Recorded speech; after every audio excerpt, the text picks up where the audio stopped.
agradecimiento al MUPA, a los compañeros del MUPA, a Agustín Ramponelli, a Marcelo Morales, a todos los compañeros que tan amablemente han preparado este salón para que podamos escuchar a Javier, ¿no? Y reiterando un poco casi lo que veníamos diciendo, ¿no? El tema de volver a mirar a Perón, ¿no? Volver a la figura de Perón, volver a hablar de doctrina justicialista, términos que por ahí curiosamente se habían olvidado, ¿no?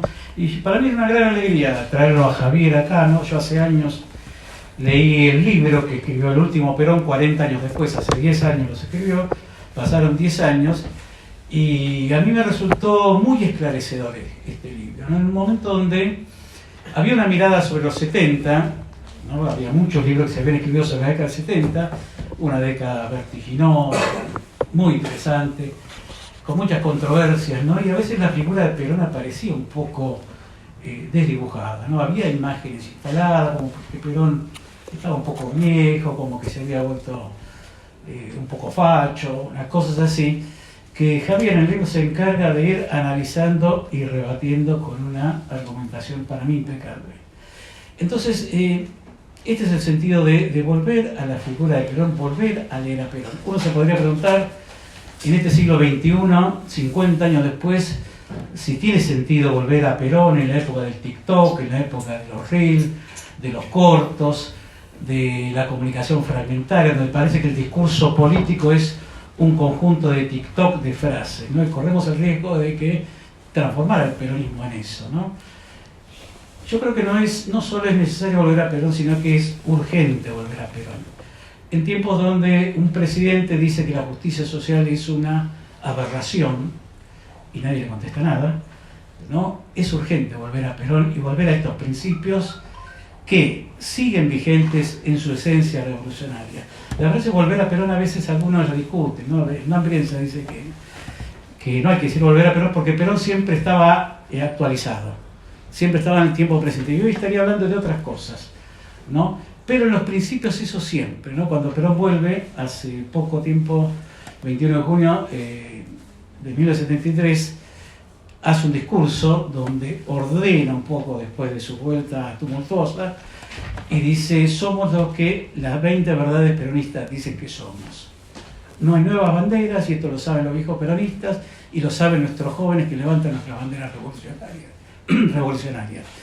Entonces es como que siempre hay que volver a reiterar esa esencia revolucionaria del peronismo, asumirla, y hay que leer directamente a Perón, ¿no? O sea, un problema que siempre tenemos, no leer directamente a Perón. Y para eso está Javier. Javier, les voy a contar un poco que es un abogado, es historiador, es escritor, ha escrito libros de historia, de Belgrano, de Monteagudo, de Perón también. Este libro como abogado tiene una trayectoria en derechos humanos importante, escribió un manual popular de derechos humanos que es muy útil para difundir y para educar en derechos humanos, y escribió también algunos libros de ficción y otros de algunas investigaciones, como uno que se llama Anticristo, historia de una profecía sudamericana, ¿no? De Manuel Lacunza, y otro que se llama De Manuel Lacunza y Manuel Belgrano al Papa Francisco. Tiene una gran variedad en cuanto a su obra como escritor y como historiador, y es interesante. También es muy, yo lo conozco de las redes sociales, es muy polemista, discute mucho. Si van a discutir con él, ojo que es medio duro para discutir, y discute todo. Sabe mucho de derecho, de fútbol. De fútbol no sabe mucho, pero ahí es fácil, ¿no? Y dejémoslo ahí. Pero hoy no va a hablar de fútbol. Empecé a decir que de qué cuadro es, pero San Lorenzo, ¿no? ¿de qué cuadro es? De Boca. De Boca, bueno. Bueno, así que hemos discutido bastante en las redes. Pero bueno, vamos a tener un momento donde nos va a contar un poco este tema, la vigencia del pensamiento de Perón, y después vamos a conversar con él. Hago esto para también hablar un poco, ¿no? Descontracturarnos un poco, y después vamos a conversar con él sobre lo que quieran preguntar y lo que quieran compartir. Es el momento de volver a la figura de Perón, volver a la doctrina peronista, si quedó un poco olvidada, ¿no? Para encarar esta etapa, hoy más que nunca. Gracias, Javier, y te doy la palabra.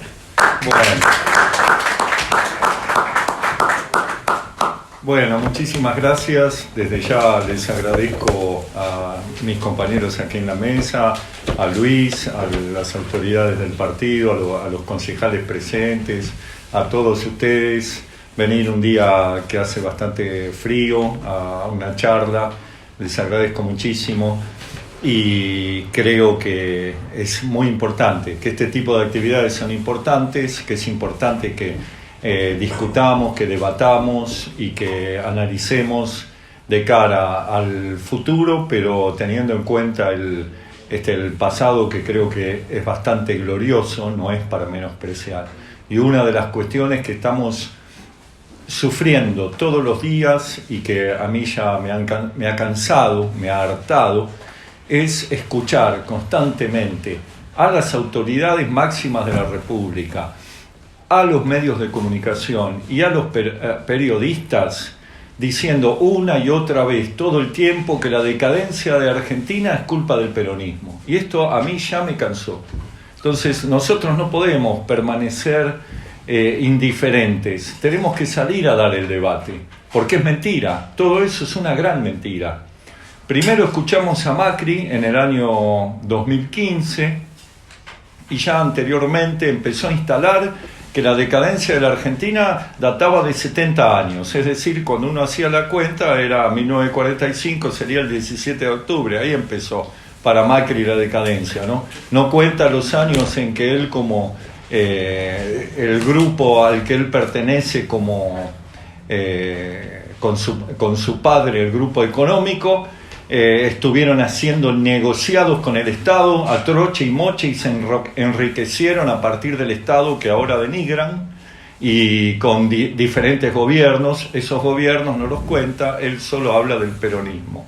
Después nos encontramos con el presidente que tenemos actualmente, que espero que alguna vez el pueblo argentino reflexione lo que ha votado, porque me da mucha vergüenza escuchar todas las barbaridades que dice todo el tiempo y los agravios que nos dirige, principalmente a los peronistas, pero no solo a nosotros, también a los radicales. De hecho, dice que la decadencia de Argentina para él comenzó en el año 1916 o un poquito más atrás, cuando se aprobó la ley Sáenz Peña, es decir, la ley que instituyó el voto universal, secreto y obligatorio, que en ese momento era solo para los hombres. Después Evita lo hizo extensivo a las mujeres.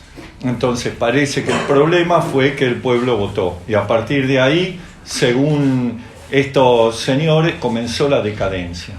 Es decir, que el país andaba bien cuando el pueblo no votaba, cuando manejaba todo la oligarquía, cuando los gobiernos conservadores hacían y deshacían a su antojo, había fraude electoral, no interesaba lo que la gente pensaba y andaba todo bien. En cuanto empezó a votar la gente, según Milei, el país dejó de ser una potencia.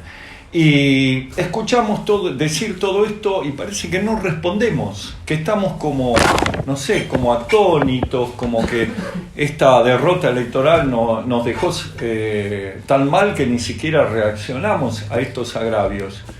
De hecho, lo hemos escuchado a Milei, disculpen que hable de esto y después voy al tema de Perón, pero me llama la atención que no seamos capaces de articular respuestas. Lo hemos escuchado a Milei justificando indirectamente el terrorismo de Estado. Él, Victoria Villarroel y el Tata Joffre, que se eligió en vocero del gobierno el 24 de marzo pasado, y salieron a hablar no solo sobre el tema del número de desaparecidos, que podría ser una cuestión debatible, sino dando argumentos para demostrar que en realidad Videla habría hecho bien, según ellos, en masacrar a la sociedad argentina con el terrorismo de Estado, porque en definitiva sus argumentos apuntan hacia eso y nadie le contesta. A mí esto me produjo tanta indignación que radiqué una denuncia por apología del delito, por apología del terrorismo de Estado, me constituí en querellante y está radicada ante el juzgado de Cervini de Cubría. Veremos cómo termina eso, va a ser muy difícil porque ya sabemos cómo es la justicia, pero no podemos dejar pasar estas cosas. Entonces, permanentemente, mediante el agravio, mediante las mentiras, nos tienen a los cachetazos y tenemos que reaccionar, hay que contestar a esto, hay que demostrar que no es así. Empecemos por el tema de la decadencia argentina. La decadencia argentina, y disculpen, esto es parte también de mi libro, no lo trato directamente, pero quisiera hacer una pequeña mención. La real decadencia argentina comenzó con el golpe del 24 de marzo de 1976, ahí empezó, con los que esta gente defiende, con Videla, con el proceso militar, con ellos empezó la decadencia. Fue la verdadera bisagra, mucho más que el golpe de 1930 y el de 1955. Tuvimos muchos golpes de Estado, pero ese fue el peor porque ahí se produjo un quiebre mediante el terrorismo de Estado en la conciencia popular, mediante la desaparición de personas, mediante la instauración de los planes económicos de Martínez de Oz y sucesivos que vinieron después. Pero fíjense, esto que nos dice estos señores y que nos dicen los medios, que la Argentina era la gran potencia y que después la decadencia fue porque vino Irigoyen y después porque vino Perón. Hay economistas que lo han analizado, que han analizado la evolución del Producto Bruto Interno comparando países de similares características. No podemos comparar nuestra situación con la de Alemania, que era una potencia industrial, o con la de Estados Unidos, que venía con un desarrollo industrial considerable. Entonces la nuestra era una potencia que estaba desarrollándose, pero en un solo sentido, que era a través del modelo agroexportador. No pretendo minimizar los logros que tuvo Argentina a fines del siglo XIX y principios del siglo XX, que pasó de una economía pastoril a una economía agrícola, en la cual creció 4 veces la población mediante el sistema de promover la inmigración. En menos de medio siglo creció 4 veces la población, aumentó el Producto Bruto de una manera impresionante, pero era una riqueza muy desigual, que estaba concentrada en pocas familias que manejaban el principal recurso, que era la tierra. El principal bien de la Argentina era la tierra y los productos de la tierra. ¿Qué sucedió? Ese desarrollo desigual y concentrado era similar, puede ser equiparado a la situación de Australia, que era una colonia de Gran Bretaña, y nosotros no éramos una colonia en términos jurídicos, pero lo éramos en los hechos. Gran Bretaña compraba nuestra producción, tenía los ferrocarriles, tenía buena parte de la estructura económica del país, dependía de capitales británicos, y el comercio nuestro también dependía de capitales británicos. Vino el crack del 29, vino el golpe de Estado en 1930, vino el pacto Roca-Runciman, en donde la oligarquía, desesperada porque Inglaterra decía que no le iba a comprar más vacas, que iba a comprar solo en Sudáfrica y en Australia, entregó todo lo que Inglaterra le pedía para poder seguir vendiendo sus vacas. Y bueno, esa era la realidad del país. Cuando uno analiza la evolución de estos países, Australia, por ejemplo, y Argentina, va en paralelo, no vuelve a recuperar los primeros puestos que tenía a principios del siglo XX, por un sencillo motivo, porque las potencias industriales crecieron mucho más. Y este es el verdadero problema. Los países que tienen un modelo agroexportador tienen un límite a su crecimiento. Australia, que tenía un modelo similar, siguió la misma evolución. El Producto Bruto Interno, la economía, ¿hasta qué momento? fue hasta 1945, fue hasta, no sé, 1973, no, fue hasta 1976. Ahí se produce una bifurcación. Australia sigue una línea de mantener y seguir creciendo, y Argentina se derrumba. Y esto ocurrió por ese golpe de Estado nefasto que produjo un quiebre en nuestro país. Produjo un quiebre en lo económico, en lo social, en lo político y en lo cultural. Y hoy estamos pagando las consecuencias, seguimos pagando las consecuencias. Entonces, lo primero que les quiero decir es que acá tenemos que terminar con que nos quieran avergonzar, que por culpa del peronismo empezó la decadencia argentina, o por culpa de cualquier sector del pueblo que haya tenido alguna vez una responsabilidad de gobierno. Acá la responsabilidad por la decadencia económica y cultural de la Argentina arranca con el golpe de 1976, que fue el peor y el más nefasto de una seguidilla de golpes que comenzó en 1930 con el golpe de Irigoyen, en sucesivos golpes que se fueron dando. El más grave, además del 76, fue el de 55, que truncó el camino que había emprendido los dos gobiernos de Perón, los dos primeros gobiernos de Perón. Entonces yo les digo, no podemos seguir aceptando que nos echen la culpa de la decadencia argentina. Sin duda hemos cometido muchos errores, nuestros gobiernos han cometido errores, pero acá fue otra la cuestión, y el comienzo de esa decadencia fue allí, cuando la derrocan a Isabel y cuando se pone fin a la última experiencia que hubo en Argentina de tratar de tener un modelo de desarrollo autónomo con justicia social y con participación popular, que fue el último gobierno de Perón. Y de eso vine a hablar. Disculpen la larga introducción, que puede parecer desviada, pero creo que estamos en situaciones que ameritan que nos preocupemos. Se está produciendo un amague de golpe en Bolivia. Digamos, hay una situación que en cierto modo me hace acordar a cuando yo era chico, lo que se vivía en América Latina, las situaciones de retroceso que había en los movimientos populares en América Latina, que eran consecuencia de una situación internacional mucho más grave, y que tal vez, digamos, en la actualidad no se parezca tanto a aquello, pero estamos viendo que América Latina de alguna manera ha quedado subordinada al desarrollo de acontecimientos que no están en sus manos, que pareciera que vienen de otro lado. Y bueno, tenemos que recuperar el protagonismo en nuestro propio destino, que era lo que decía Perón ese 17 de octubre, ¿no?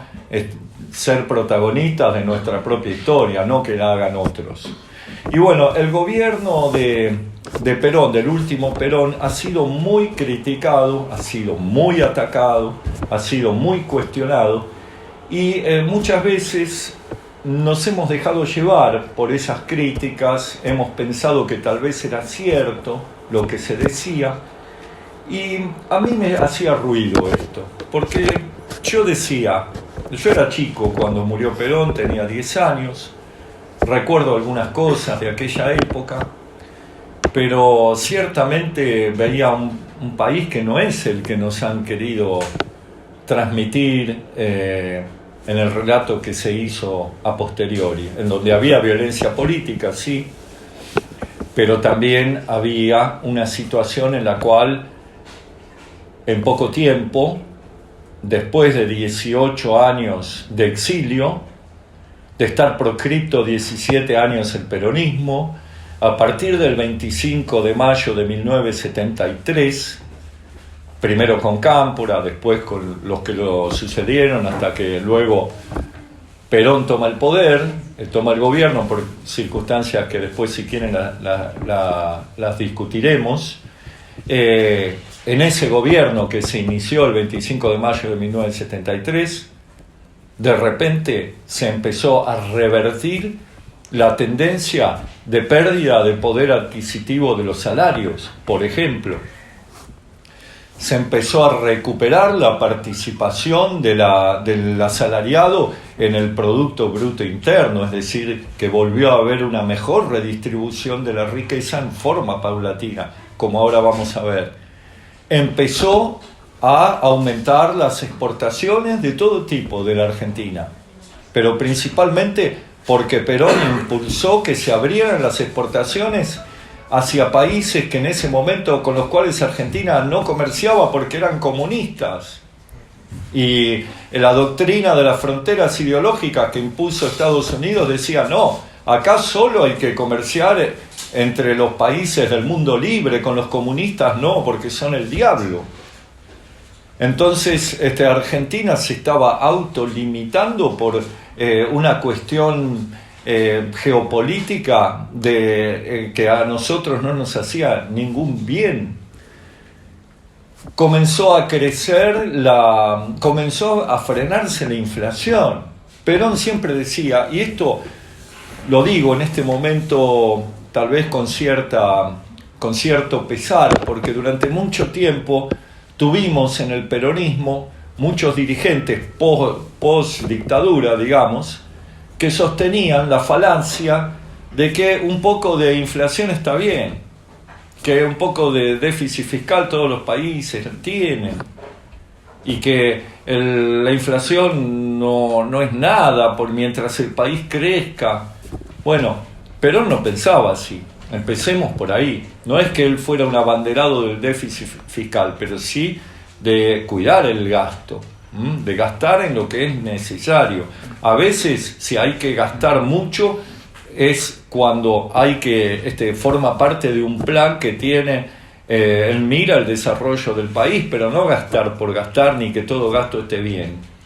Entonces ya ahí tenemos claramente que hay algunos conceptos de Perón que luego olvidamos. Tampoco es cierto que Perón dijera que un poco de inflación no es nada. Él sabía que la inflación es mala y de hecho muchos recordarán que Perón solía decir el salario sube por la escalera y los precios suben por el ascensor. Esa era la frase preferida de Perón. Entonces nosotros olvidamos todo esto y parece ser que, digamos, estas cuestiones eran poco importantes y luego nos madrugamos con que nos gana la última elección un tipo que dice que viene con una motosierra a recortar todos los gastos habidos y por haber, y la gente lo votó. Entonces claramente hubo algún momento en el cual perdimos de vista que descuidar el tema de la inflación nos quita legitimidad y perjudica sobre todo a los asalariados. Pero Perón sí lo sabía. Por eso una de las patas de la política económica que se instrumenta a partir del 25 de mayo de 1973 es frenar la inflación. Y se frenó por métodos muy distintos a lo que dicen que están aplicando ahora. Se frenó no mediante la liberación de la economía, sino mediante una política de precios máximos sostenida en un acuerdo social que Perón llamó el Pacto Social, que era un acuerdo entre los trabajadores y los empresarios.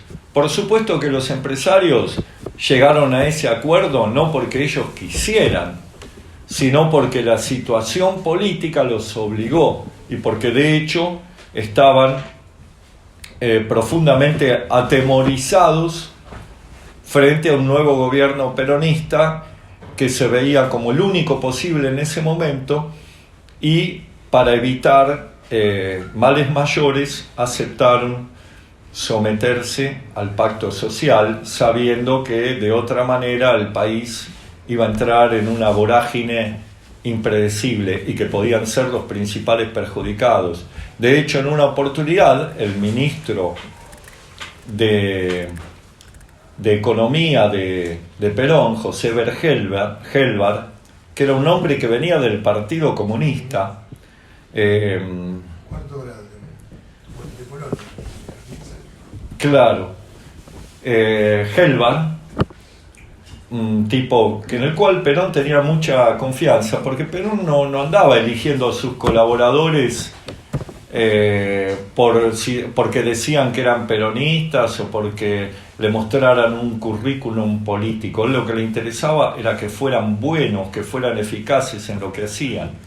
Y a este Helvar lo conocía desde hace mucho tiempo y lo puso al frente del Ministerio de Economía y con la responsabilidad de llevar adelante el pacto social y la política económica. Y cuando se reunía con los empresarios, Helvar les decía, le venían con un montón de reclamos: no nos corte la cabeza, no nos corte, Y él les decía, bueno, no hay otra salida, ahora mejor arreglen lo que le estamos proponiendo, porque si no, sí les van a cortar la cabeza y no vamos a hacer nosotros.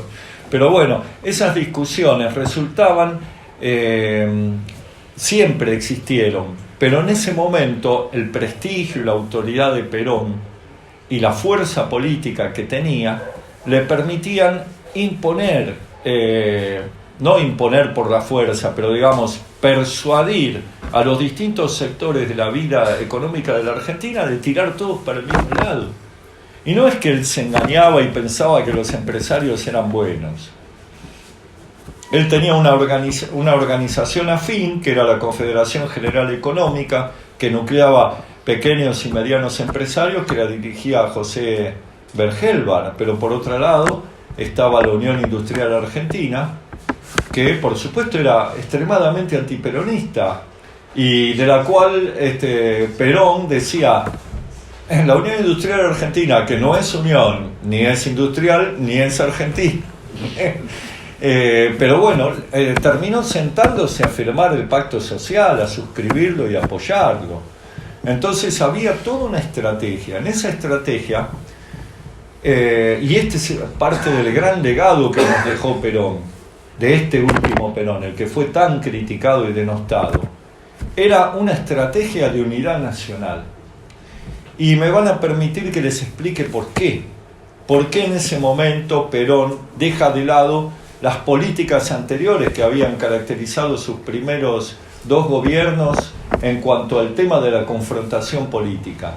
Porque él había desarrollado sus dos primeras presidencias en un clima de fuerte confrontación política, a pesar de que la mayoría del pueblo lo acompañaba. De hecho, en la última elección, que fue en la que se eligió el vicepresidente, el último vicepresidente, porque tuvieron que reemplazar, quedó ese cargo vacante, el peronismo la había ganado en los años 50, poco antes del golpe militar, con más creo que el 64% de los votos. No recuerdo bien los guarismos, pero era un apoyo tremendo.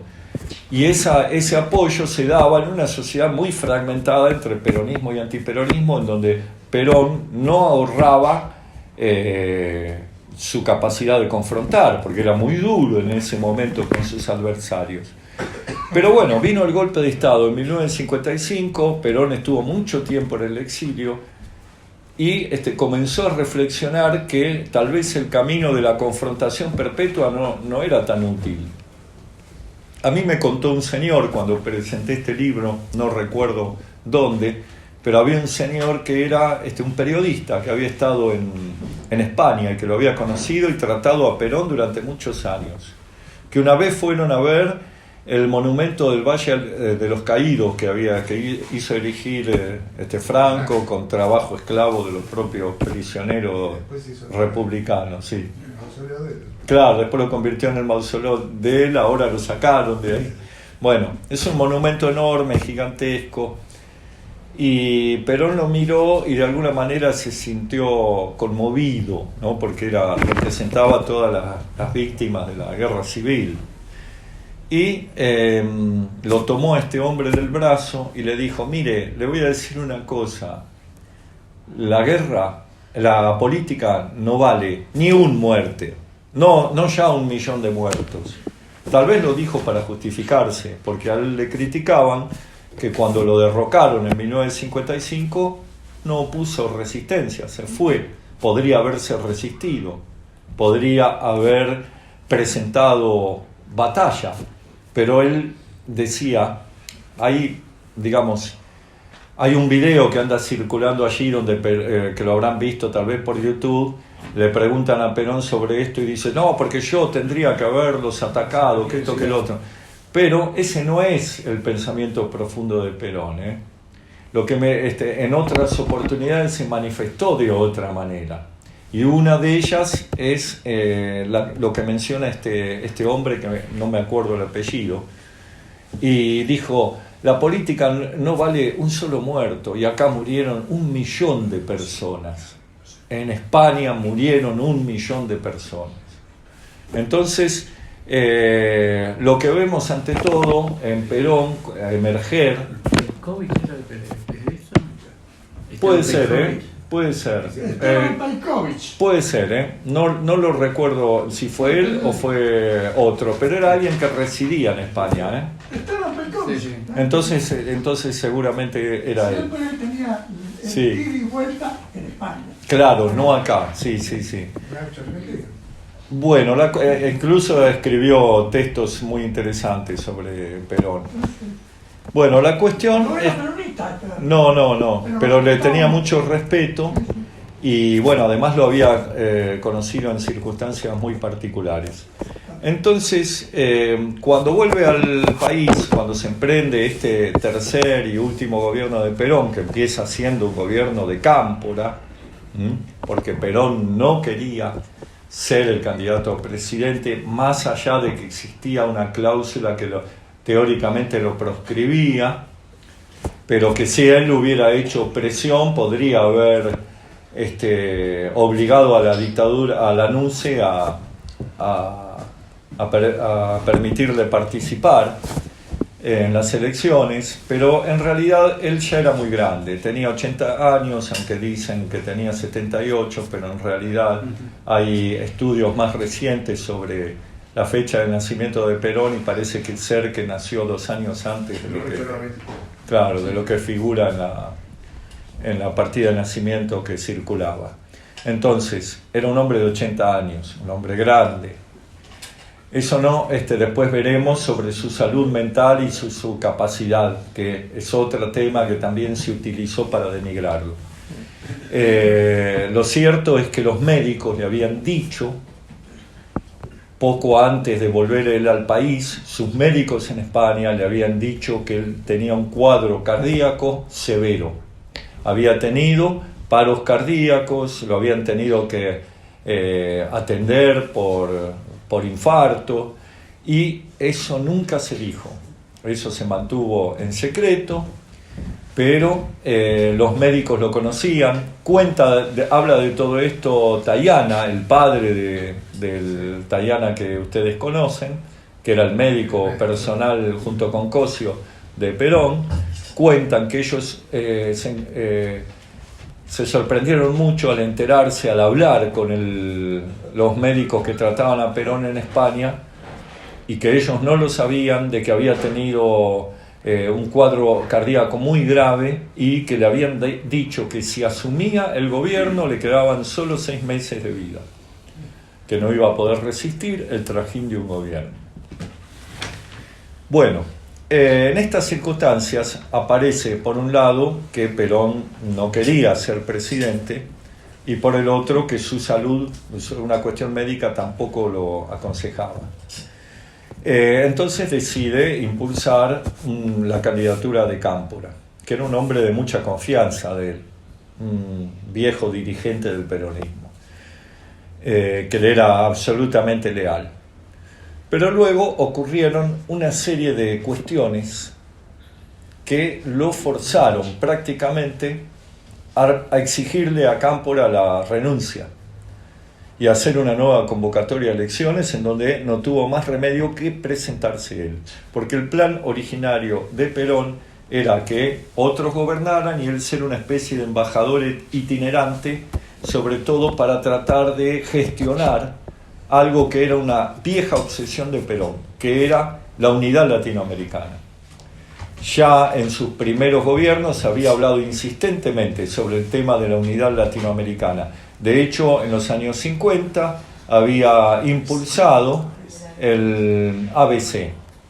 Y hay una serie de artículos y de escritos de Perón de aquella época en donde explica que la unión de Argentina, Brasil y Chile, que es las siglas del ABC, podrían crear un estado, una unión de fuerzas tan grande, con salida a los dos océanos, que iba a ser indetenible.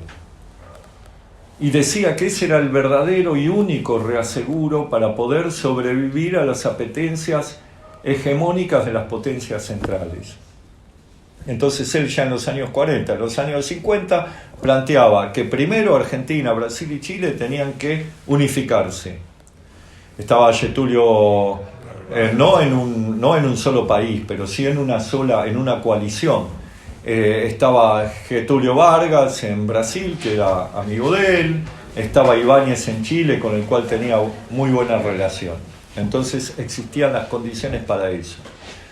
Por otro lado, en una segunda etapa pensaba que se podían sumar otros países y así lograr la unidad latinoamericana basada en la conveniencia, no en cuestiones meramente románticas, porque hasta ese momento, en la literatura política que uno puede seguir, que habla de la unidad latinoamericana, va a encontrar que hay invocaciones de tipo sentimental o de tipo romántico, ¿no? Somos todos hispanoamericanos, tenemos que juntarnos.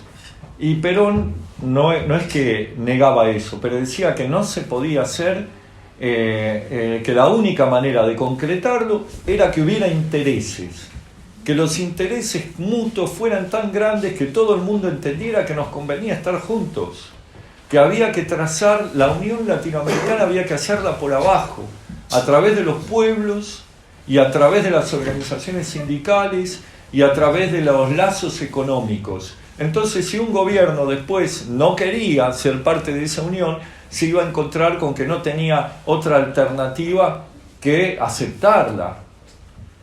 Como hoy vemos un poco lo que está sucediendo con el tema del Mercosur. El Mercosur ya creó lazos de conveniencia, de interés y de intereses comunes que son muy superiores incluso a la aparición de un Milei que insulta a Lula. Eso era el pensamiento de Perón. En su tercera presidencia, creyó que había llegado el momento de avanzar más con eso, de retomarlo y avanzar más. Entonces él pensaba que podía colaborar mejor con la patria siendo como un embajador sin cargo, para ir a hablar, por ejemplo, con Luis Echeverría, que era el presidente de México, con el cual él tenía diálogo, con Velasco Alvarado en Perú, con todos aquellos, con Salvador Allende en Chile, con todos aquellos que no habían quedado bajo la órbita directa del imperialismo norteamericano, e incluso con Fidel Castro. Entonces, esta idea de Perón no la pudo concretar porque las circunstancias lo obligaron a hacerse cargo de la presidencia. Y si los médicos le habían calculado que iba a durar 6 meses, en realidad duró un poco más, pero no mucho más. Realmente fue un desgaste muy grande para su salud y terminó muriendo, de lo cual ahora se cumplen 50 años. Y yo considero que asumir la presidencia de la Argentina en ese momento fue el último acto de servicio de Perón a su patria y a su pueblo, porque él sabía muy bien que eso le iba a llevar sus últimas fuerzas y sabía muy bien que la situación era complicada, que no era tan fácil, que no la tenía servida, y mucho menos que disponía de las ventajas que en algún momento había tenido en sus presidencias anteriores. ¿Y esto por qué?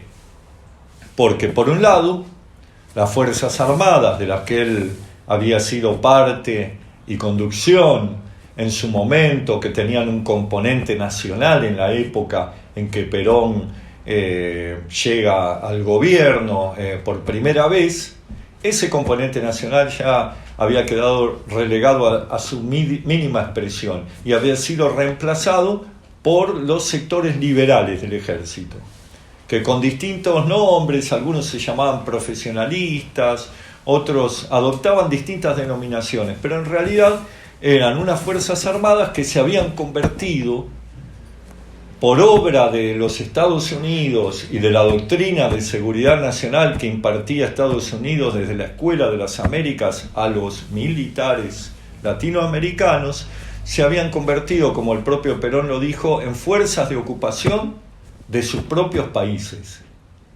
Y en el caso de Argentina, el ejército, la armada, la aeronáutica, habían sido cooptados por esa estrategia de Estados Unidos. De hecho, en el Ministerio de Defensa tenía fuerte influencia el Pentágono, y tenía fuerte influencia los militares franceses que habían sido traídos por la dictadura para entrenar a los militares argentinos en tácticas y metodologías de contrainsurgencia, es decir, concretamente la experiencia adquirida por militares franceses en Argelia, en la guerra colonial de Argelia, para impedir que Argelia se independizara. Habían aprendido cómo usar el submarino seco, el submarino líquido, la picana no, porque ese fue un invento argentino, no necesitábamos que nos lo enseñaran porque lo había inventado un jefe de policía, el hijo de Lugones, en la década del 30, así que vinieron con todo ese aparato y tenían una oficina en el Ministerio de Defensa que pertenecía a los asesores técnicos franceses, que en realidad eran represores que se dedicaban a matar a gente.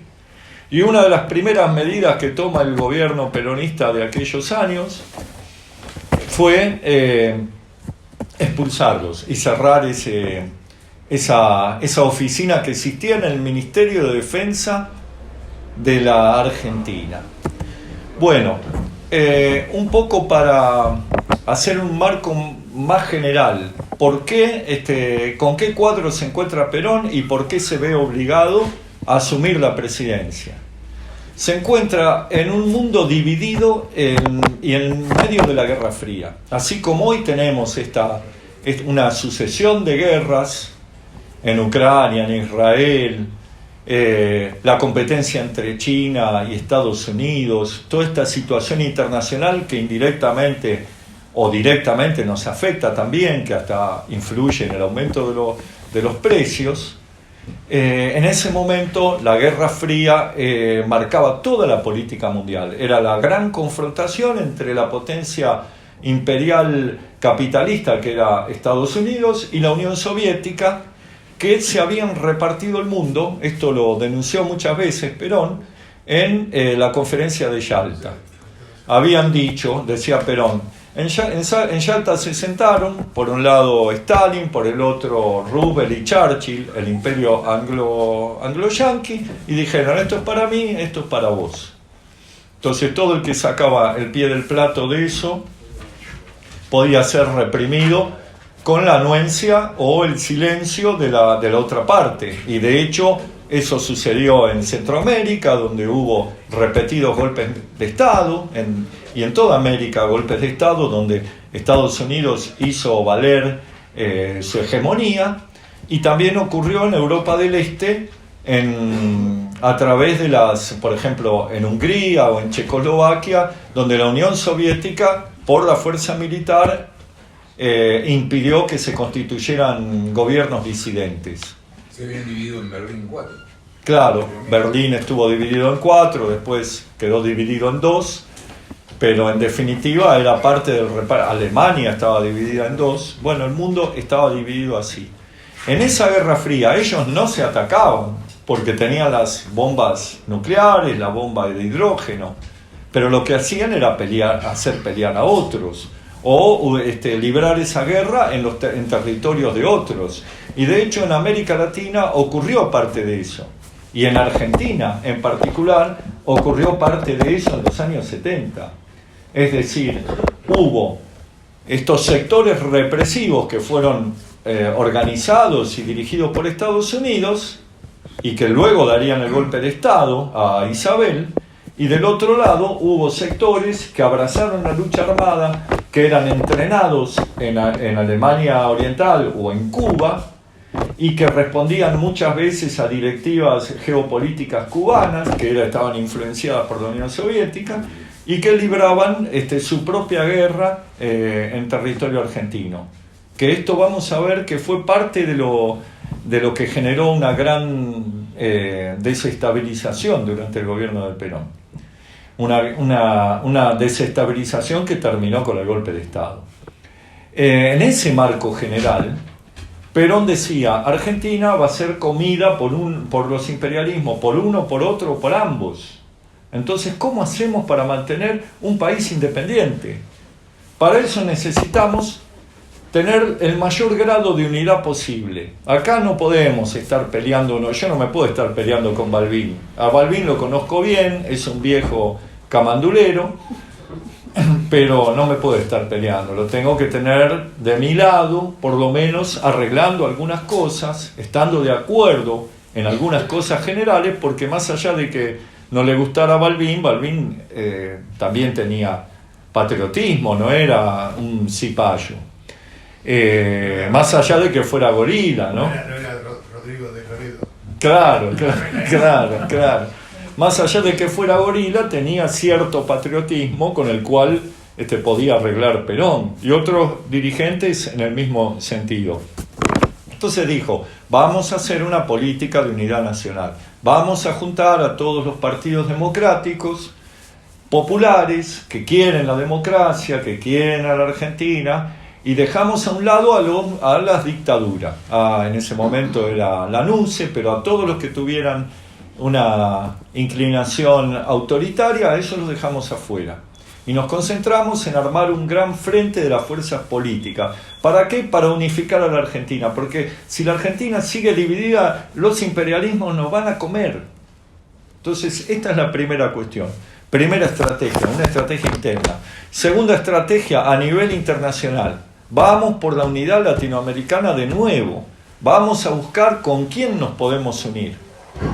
A ver si podemos avanzar y podemos lograr que América Latina tenga una capacidad política y económica para que no sea devorada por los yanquis. Entonces, en esa estrategia, incluso Perón tuvo gestos muy importantes hacia Fidel Castro, aún no compartiendo la ideología de Fidel Castro. Le hizo, pensemos que el embajador cubano en la Argentina le vino a pedir a Perón, cuando todavía no era presidente, pero ya estaba en el país, le vino a pedir un préstamo. Empezaron a hablar, y lo cuenta el propio ex embajador cubano. Dice, yo fui con el objetivo de conseguir 200 millones de préstamo, y me fui con 1.200. Y en ese momento Estados Unidos decía, nadie le puede prestar a Cuba porque hay un bloqueo. Y Perón rompió el bloqueo. Y apareció, dentro de ese acuerdo le tenía que proveer automóviles. Y la Ford dijo, nosotros no le vamos a vender a Cuba porque el gobierno nuestro, que es el norteamericano, era la filial argentina, pero para ellos el gobierno era Estados Unidos, dijo que si le vendemos a Cuba nos aplican una sanción. Entonces Perón lo mandó a Helbar, y Helbar le dijo, mire muchachos, nosotros comprometimos esto. Este es un país soberano. Comprometimos que le vamos a mandar automóviles Ford. Si ustedes no se los mandan por las buenas, se los vamos a expropiar y los vamos a mandar igual, pero no vamos a romper un compromiso. Entonces, los directivos de la Ford lo llamaron a Nixon, que era el tipo más hijo de puta que había, era peor que Trump, ¿no? Y le dijeron, mire que nos va a sacarlo, ¿qué hacemos? Entonces Nixon le firmó una excepción, un decreto de excepción, y dijo, nadie puede exportar a Cuba menos la filial argentina de Ford. Bueno, esa era la capacidad política y la fuerza que tenía Perón en ese momento, y una visión muy clara. Y la otra estrategia que tuvo a nivel internacional fue el movimiento de países no alineados. Y él mandó a la Argentina a cumplir un rol importante allí. Y dijo, nosotros no somos nuevos en esto, porque la tercera posición, que es la doctrina, una de las doctrinas principales peronistas, yo fui un precursor, nosotros fuimos precursores en los años 40 y 50. Entonces podemos decir con autoridad que el movimiento de países no alineados, que era un grupo de países que no quería estar ni con la Unión Soviética ni con Estados Unidos, lo anticipamos, nosotros anticipamos este movimiento, así que Argentina se va a integrar ahí. Entonces buscaba ese marco de protección para no ser arrasado por los imperialismos. Entonces él buscaba una tregua. Si logramos una tregua y que no nos pongan el pie en la cabeza, Argentina va a ser potencia. Por eso el lema de los años 70 del peronismo era Argentina potencia. Es una Argentina que se va a despegar en todos los terrenos, va a exportar, va a robustecer su industria, va a recuperar la participación de los trabajadores en el PBI. En el año 55 era de 50-50, era del 50% lo que se llevaban los asalariados del PBI. En el 73, antes de que asuma el gobierno peronista, esa participación había caído al 33-34%. Entonces uno de los objetivos era recuperar, mejorar los salarios. Pero Perón, a diferencia, digamos, de las concepciones facilistas, sostenía lo siguiente: nosotros no podemos hacer un aumento generalizado de salarios, porque eso va a traer más inflación. No sirve aumentarle a los salarios a todos porque va a traer inflación. Entonces hay que aumentarlos de a poco. Al final de mi gobierno, si las cosas se desarrollan como nosotros pretendemos, en 1977 vamos a estar en el 48%, cerca de lo que había estado en 1955. Como consecuencia de las políticas previas del gobierno peronista, no de la dictadura militar, que obviamente intentó y destruyó todo eso. Bueno, entonces, la otra estrategia que diseñó en su cabeza de estadista, de enorme estadista Perón, fue tenemos que lograr mantener, para poder llevar adelante esto, tenemos que tener un plan, pero no un plan fiscal, a ver, como nos dice Milei, que solo tiene un plan fiscal. Perón tenía un plan para todo el país, para todos los aspectos de la vida económica, social, cultural. De hecho, en lo económico se manifestó en el plan trienal, que fue un plan económico que elaboró José Bergelbar y su equipo de colaboradores. En ese plan económico se preveía una serie de etapas que se fueron desarrollando hasta que después Perón murió y a Gelbar lo echaron. Pero claramente una de las cuestiones era que la recuperación salarial tenía que ser gradual. Para ello necesitaba que la CGT lo acompañara. La CGT, para Perón, el hombre de Perón en la CGT, ¿quién era? Era José Ignacio Rucci. Era un hombre que a Perón le garantizaba que los sindicatos no empezaran a hacer una ola de reclamos que perjudicaran el desarrollo de ese plan. Y ahora vamos a ver por qué esto es importante, lo de Rucci. Porque precisamente 2 días después de que ganó las elecciones, Perón, cuando volvió a hacer elecciones en 1973 después de la renuncia de Cámpora, y fue electo él con su mujer como presidente y vice en septiembre de 1973,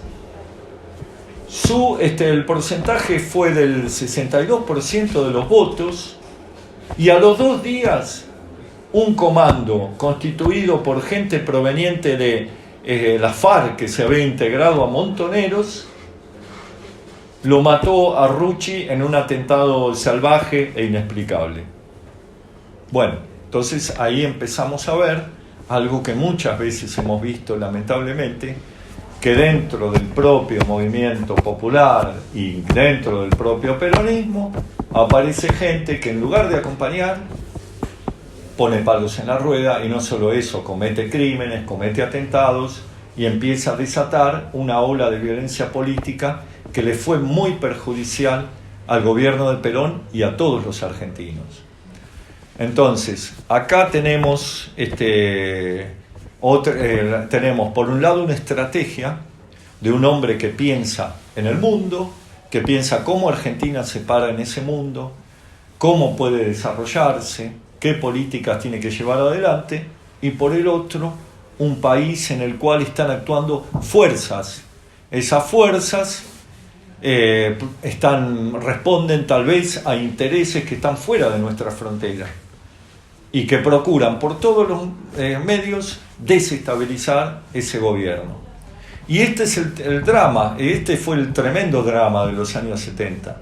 Un Perón que era más sabio que nunca, a mi entender fue el Perón más sabio, el que mejor comprendió con patriotismo lo que había que hacer por la Argentina.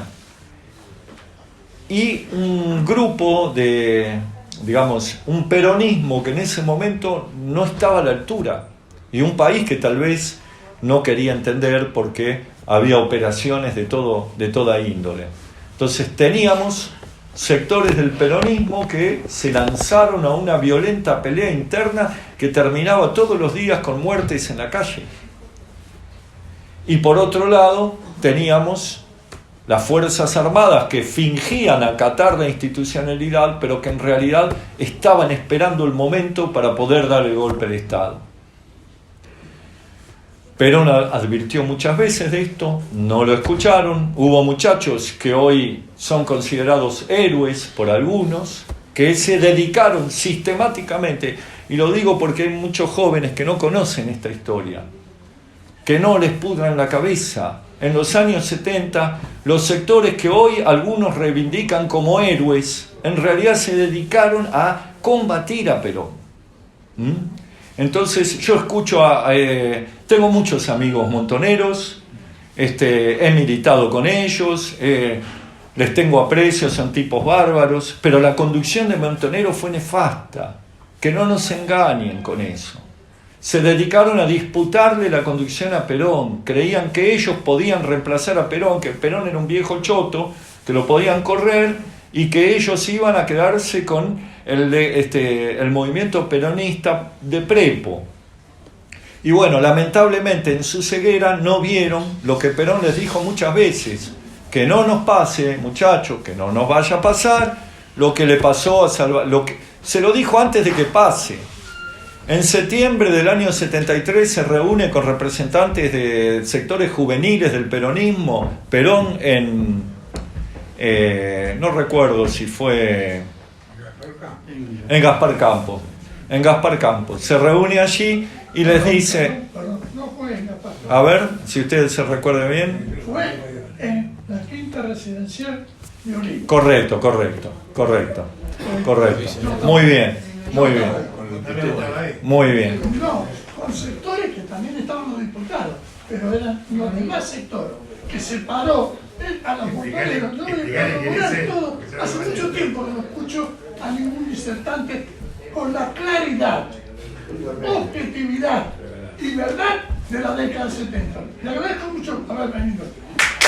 Bueno, muchas gracias. Y yo estaba ahí y estaba al lado de un compañero. Usted no lo ha conocido, por supuesto, o sí, pero era muy jovencito usted. El Cacho Escade, Ah, que era el correcto. jefe de la FAP. Correcto. Estaban los de la FAP, estaban los montoneros, descamisados. FARC no estaba. FARC no estaba porque todavía no habían acordado. No se había integrado con No habían Montonero. acordado la conducción. Y nos saludaba, Perón saludaba a los compañeros de montoneros, le daba la mano. Y justo el Cacho estaba, como éramos amigos, se para delante del Cacho y dice, pero en vez de darle la mano le da un abrazo. Al único que lo abraza es a Cacho. Y le decía, usted sí que la pasó mal, muchacho, usted sí que no, contestaba Cacho Icari, no, general, todos la pasamos, no, yo sé lo que, usted sí que la pasó mal. Ahí fue el único de todos los sectores, bueno, a mí también, porque lo conocíamos de antes, y a los demás montoneros le daban mano, bien, todo, pero a él sí, porque él, Cacho Icari, en definitiva, era peronista. La conducción nacional de Montoneros jamás hubo un comandante peronista. Jamás, ninguno de los comandantes de los 8 eran peronistas. Ninguno. Venían de otro lado, pero nunca. Y es lo que usted dice, se dedicaron a enfrentar al general Perón en el peor momento político que tuvo la Argentina. Así es. Bueno, esto es importante que lo sepan, sobre todo los jóvenes, porque en los últimos años, uno de los motivos que me llevaron a escribir este libro es que me cansé de escuchar esas mentiras. Me cansé de escuchar que dijeran que en realidad los montoneros eran víctimas, que Perón los usó y que después los descartó, que los cagó. Los montoneros les dio los lugares que ellos querían y no estaban contentos porque aspiraban a otra cosa, aspiraban a la conducción. Esto es necesario saberlo, es necesario comprender también que Cámpora fue un gran tipo, pero que no fue un líder alternativo a Perón. Nos han construido la imagen de un Cámpora como que era un revolucionario que llevaba un plan distinto al de Perón y en realidad Cámpora fue ahí a cumplir una misión y lo tuvo que sacar Perón porque lamentablemente no tenía suficiente liderazgo y el gobierno había sido cooptado por sectores que Perón no quería que fueran los que conducían el gobierno. Correcto. Entonces, una de las cuestiones que es necesario esclarecer, porque eso nos va a ayudar a poder construir hacia el futuro, es dejar esas mentiras de lado. Todo bien con Cámpora. Todo bien, yo no lo estoy cuestionando, pero lo cierto es que Perón se vio obligado, no le dio un golpe de Estado, se vio obligado a sacarlo porque no podía conducir el país en ese momento por la conflictiva que se produjo. Otra cuestión... Quedó pendiente eso que ibas a decir que dijo Perón en esa reunión. Perdón, sí, es importante. En esa reunión en la que estuvo el compañero, Perón les habló y una de las cosas que les dijo, tal vez lo recuerde, a mí me lo transmitieron, por ahí estoy equivocado, usted me va a corregir. Les dijo, esto habrá sido, pongamos, el 6 de septiembre. ¿Cuándo fue que lo derrocaron al 11? El 11 de septiembre lo derrocaron a Salvador Allende. Le dijo, lo van a derrocar a Salvador Allende. ¿Y sabe quién lo van a derrocar? La democracia cristiana con los militares. Entonces ustedes se enojan porque yo estoy con Balbín. Estoy con Balbín para que no haga lo que hace la democracia cristiana en Chile, para que no me den golpe de Estado. Y se enojan porque no llevo más adelante las políticas y no lo hago porque no quiero que nos den un golpe de Estado, porque en cuanto nosotros aceleremos más de lo que las circunstancias lo permiten, nos van a derrocar. Y cuando haya un golpe de Estado va a haber un baño de sangre. Eso lo dijo en 1973 y el baño de sangre vino con Videla. Entonces fíjense que Perón les estaba diciendo a los jóvenes, cálmense un poco, no pidan tanta revolución, vamos por la reconstrucción del país. Primero hay que reconstruir, después haremos la revolución. Y la revolución la vamos a hacer en paz, no a los tiros. Si vamos a los tiros, van a venir los militares y Estados Unidos, que tienen mucho más armas que nosotros, y nos van a romper el culo, y nos van a matar a todos. Dicho y hecho. Pero ¿qué nos dice la historia que nos han transmitido desde izquierda y desde derecha? Porque yo leo a veces estudios históricos, ensayos de investigadores del CONICET y siguen diciendo las mismas burradas, porque es como una cosa que les inculcó la izquierda y que ellos repiten, y si no le inculcó la derecha, que Perón creó la AAA para matar a los montoneros. Bueno, señores, no es verdad eso, no es verdad. Perón no creó la AAA, no la dirigió, no mandó a matar a nadie. La AAA comenzó a operar realmente, si bien empezó a organizarse antes, comenzó a operar realmente después de la muerte de Perón. Mientras él vivió, no intervino la AAA. Hubo un atentado a Hipólito Solari Irigoyen, un senador radical, a fines de 1973. que se lo atribuyó una alianza antiimperialista argentina, que algunos dicen que es la AAA, pero en realidad la sospecha que existe es que en realidad era un grupo sindical, que era una venganza por el voto de Solari Irigoyen, el cuestionamiento que estaba haciendo en el Senado la ley de asociaciones sindicales, de asociaciones profesionales. Es decir, Perón no iba a mandar a matar a Hipólito Solari Irigoyen cuando tenía una alianza con Balbín. No tiene sentido eso. Entonces, muchas de las muertes que ocurrieron fueron enfrentamientos entre sectores violentos que hubo en los 70.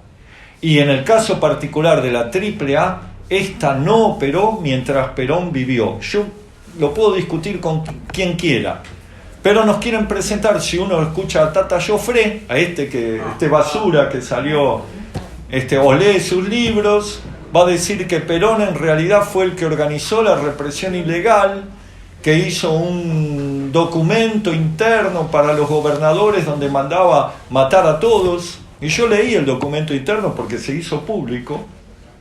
Después del atentado de Rucci, los gobernadores sacan un documento reservado en donde dice: vamos a limpiar, a sacar de nuestro movimiento a los infiltrados. No dice que van a matar a nadie.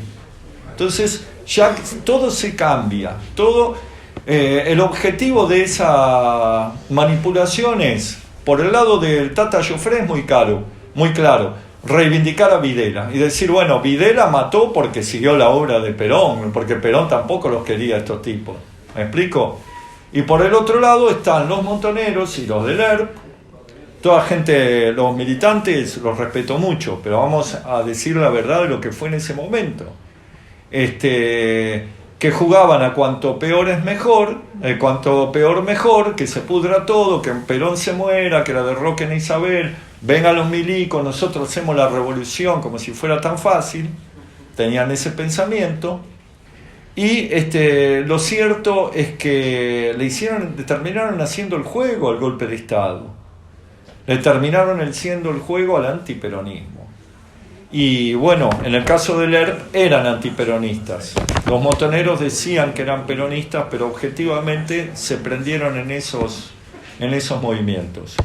Entonces esta es la versión de los años 70 que no nos cuentan. Sí, perdón. Cuando vos citás la reunión esa que se hizo en Olivos, Perón les explica un poco como que gente que ha combatido y que ahora estamos en otra etapa, claro, precisamente en la toma del gobierno.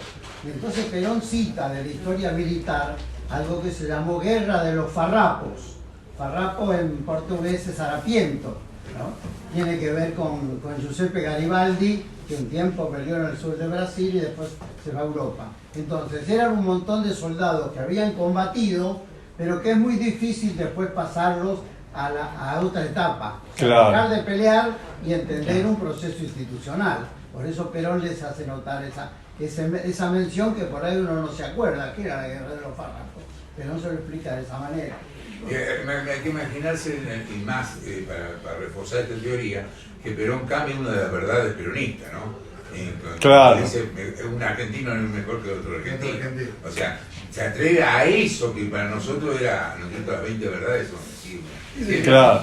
Para un peronista no es nada mejor que otro peronista, y en el 72 volvió mejor Perón, dijo. Claro. Ahí se paró delante de nosotros, nos dejó frío a todos. Para un argentino no es nada mejor que otro argentino. Ahí lo quedamos fríos nosotros, porque la nuestra para un peronista no es correcto lo que dice. Podemos, si quieren, seguir con esta cuestión, pero por ahí armamos debate mejor para no seguir haciendo tan larga la disertación. Yo quiero marcar 2 o 3 cosas que Perón también anticipó. Una, todos recuerdan la plaza del 1 de Mayo, estúpidos imberbes, y dicen echó a los montoneros. La verdad es que no los echó, se fueron solos, porque después de pasarse 3 horas diciéndole a Perón que era un cornudo, que decía ¿Qué pasa? Que está lleno de... Claro, pero el cántico más agraviante es ese que decía qué boludos, votamos a una muerta, a una puta y un cornudo. Bueno, entonces Claro, después le dijo estúpido sin verbes, no, que ay, me ofendo. Después de que lo putearon 3 horas diciéndole eso. También ahí hay un sigma, porque los que se van, hay muchos que se quedan. Que se quedan. Ese grupo de Se lealtad, forma la JP Lealtad. A ellos se llama, era muy jovencito el Pato Galmarini. Claro, el Pato Galmarini es amigo mío, me contó muchas de estas cosas.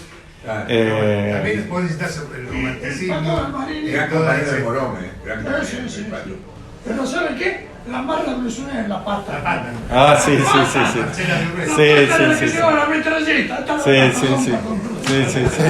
No eran patas. Hay cosas que mejor no decir, pero bueno, es así. El Pato me contó todo este proceso. Una cosa que me contó el Pato, que viene al pelo, ya que ustedes lo conocen, dice, nosotros, ustedes vieron cómo habla el Pato, ¿no? Así de manera muy popular, dice, nosotros, antes de la vuelta de Perón, salíamos de caño, qué sé yo, salían a hacer operativos de montoneros, qué sé yo, iban a una comisaría y se quedaban con todas las armas y decían, venimos somos el comando de Perón, que esto, que el otro, y los policías mismos nos daban las armas, decían, tomen muchachos, llévense, dice, y cuando nos perseguían entrábamos en la villa, y nos abrían todas las puertas, decían, vengan, métanse acá, dice. Y después de eso, cuando Perón volvió y cuando empezó el enfrentamiento de Montoneros con Perón, íbamos a la villa y nos decían, ustedes acá váyanse, hijos de puta, traidores, nos acaban cagando.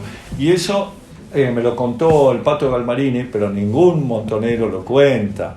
El cambio que hubo en la recepción de la gente hacia montoneros antes y después del enfrentamiento de ellos con Perón, porque ahí se acabó se empezó a producir un aislamiento. Sí, porque el compañero Galmarini no era de Montonero, era el grupo descamisado. Entraron a Montonero y a partir de ahí nomás se produce la gran división de Montonero. Duraron poco tiempo. Claro. Poco tiempo. Sí. Él y otro compañero, que bueno, que tomó las Malvinas. Sí. Manuel Cabo. Sí. Correcto. Además, compañero y amigo nuestro. Y el Pato Galmarini eran de descamisado.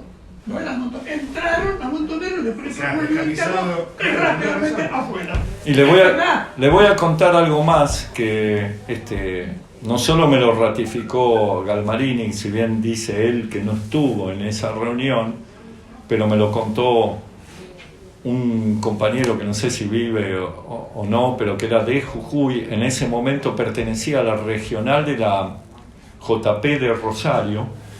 Dice que en enero del año 1974 fueron invitados por Perón a una charla, porque ellos estaban intentando alejarse de Montoneros, querían conformar, estaban con el padre Gali, entonces los llevaron a una reunión con Perón, que Perón estaba con una camisa de esas tipo guayabera, como guayabera. Eso, guayabera, que tenía cada vez que se iba el que lo acompañaba decía, denme un pucho que estoy desesperado, pero usted no puede fumar, dice, no, vamos rápido, y les pedía puchos para fumar cada vez que no había alguno de los que lo cuidaban, ¿no?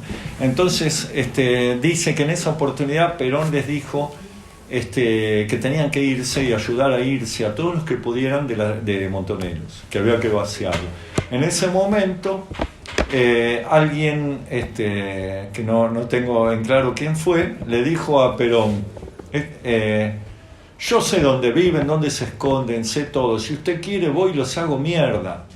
Y Perón le dijo, no es eso lo que yo quiero, no quiero, terminemos de matarnos entre nosotros, lo que quiero es que convenzan, a ellos no los van a convencer a la conducción, pero convenzan a los de abajo y sáquenlos, cuando se quedan sin gente ya está.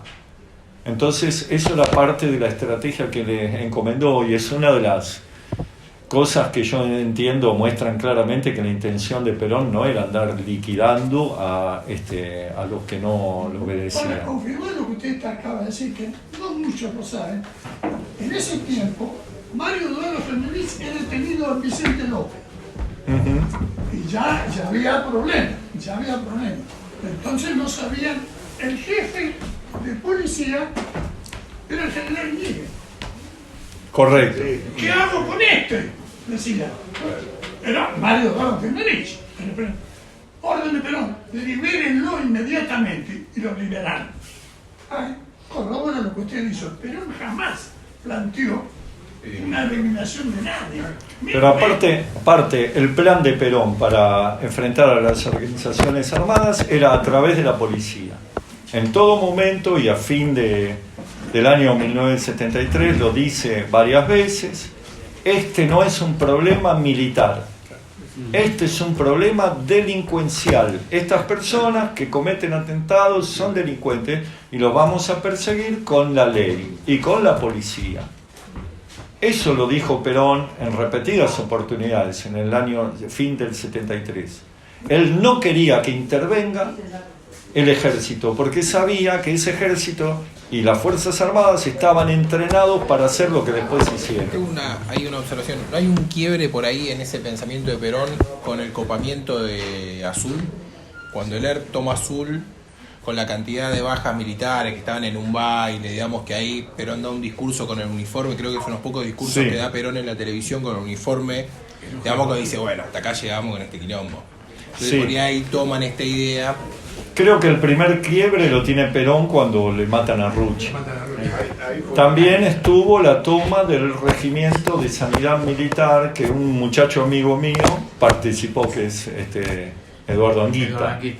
El tipo macanudo, pero bueno, tenía, no sé, 17 años y participó de esa acción. Después... Del ERP. Exactamente, eso es lo que... Después aparece en febrero del 74, o fin de enero. 24 de enero. La toma del regimiento de Azul, que fue un hecho gravísimo porque hubo muertes. La Rabure, creo que mataron. Claro. Los secuestran. Lo secuestran. Que no se habla, ese es el personaje que habla el Tata Joffre. En ese momento Perón se pone el uniforme militar diciendo yo soy militar. A ver, esta es una institución de la República, no es que se puso el uniforme porque sí. Le quedaba lindo. Fue claramente un mensaje político. Yo soy militar, ustedes atacan un regimiento, me están atacando a mí, están atacando a todo el país. Esto no se puede permitir. Entonces ese fue el mensaje de Perón. Pero aún en ese momento seguía estando a cargo de la represión la policía, no el ejército.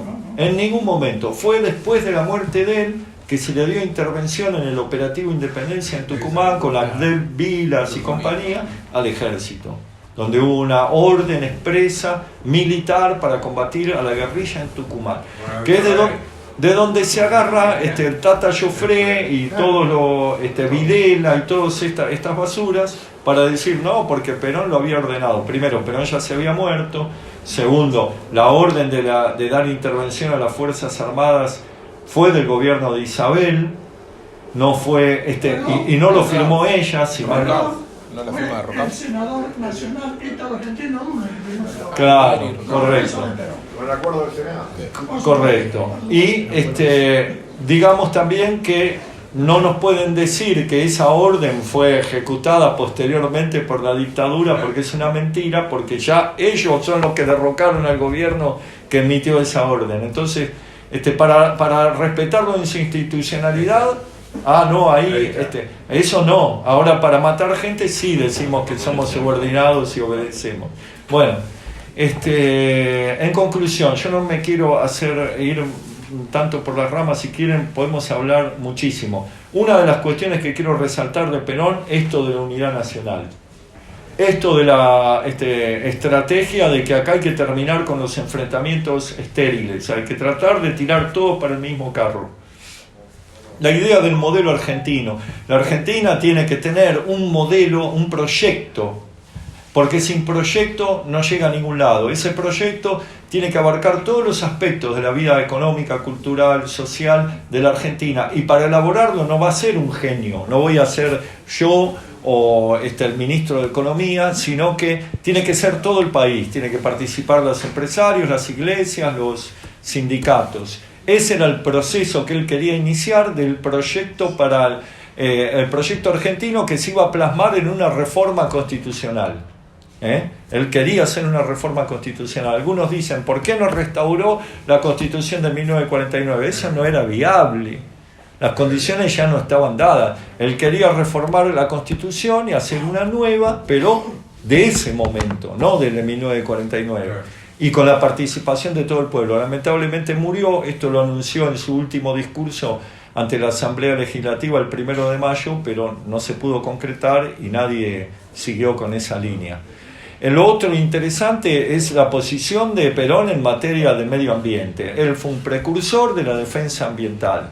Con la Carta Ambiental a los gobiernos y pueblos del mundo, él se anticipó a la reunión de Naciones Unidas, la primera reunión que iba a tocar el tema ambiental, que había sido convocada con los auspicios de Olof Palme y de Kurt Waldheim, que se hace en Estocolmo, la primera conferencia sobre la Tierra, donde se empieza a plantear las cuestiones de la contaminación, donde ya se anticipa lo que estamos viviendo hoy, el cambio climático, la contaminación de los ríos, de los mares, la tala de la selva, la desertificación. Todo eso lo manifiesta Perón en ese documento maravilloso, donde dice, acá es importante el desarrollo, pero no cualquier desarrollo.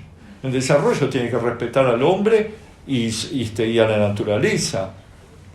No vamos a hacer lo que hicieron los países desarrollados, que hoy se agarran la cabeza porque destruyeron todo, se dieron cuenta del daño que hicieron para desarrollarse.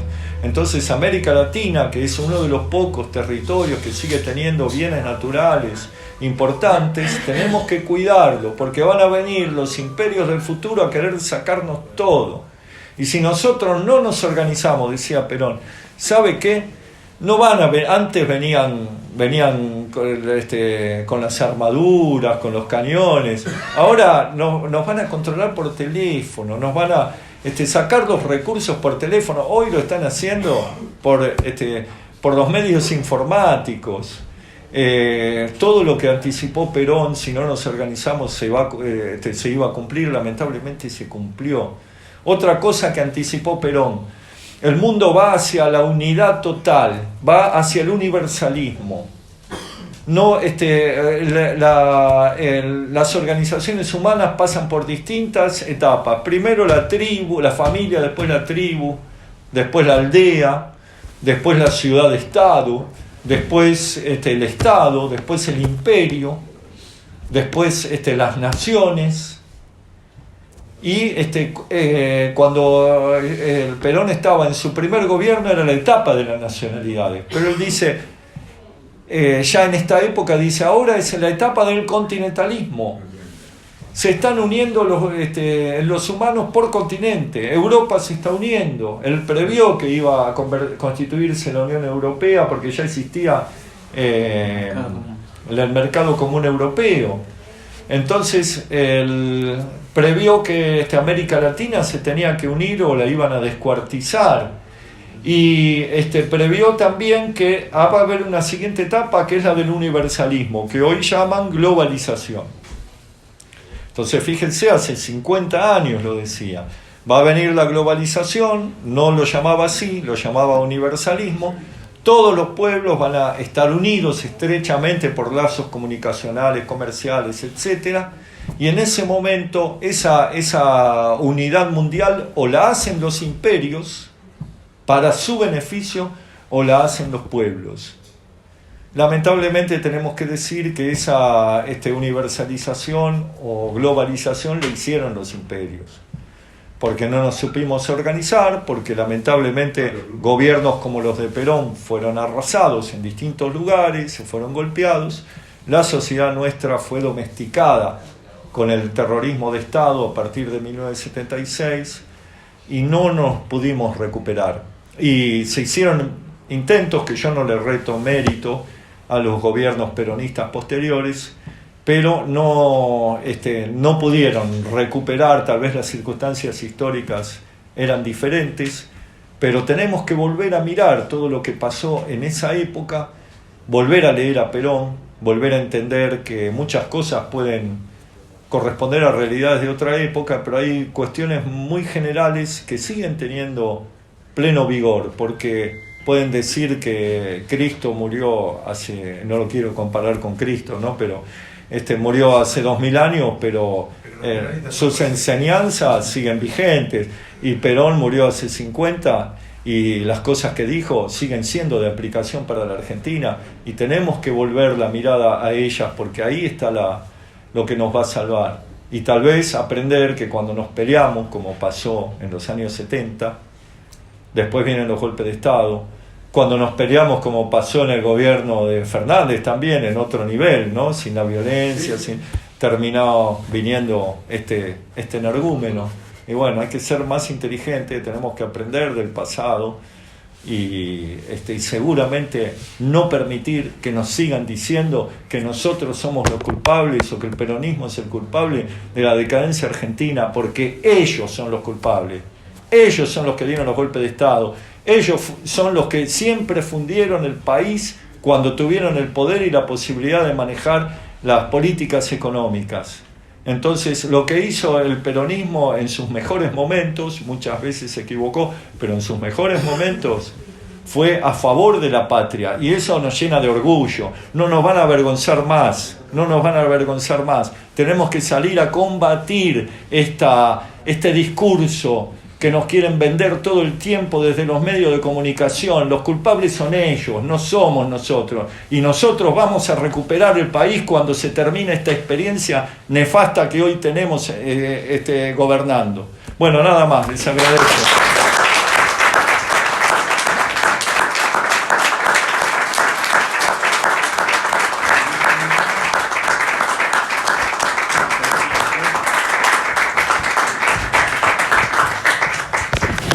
Bueno, compañeros, impresionante lo que nos dio Javier.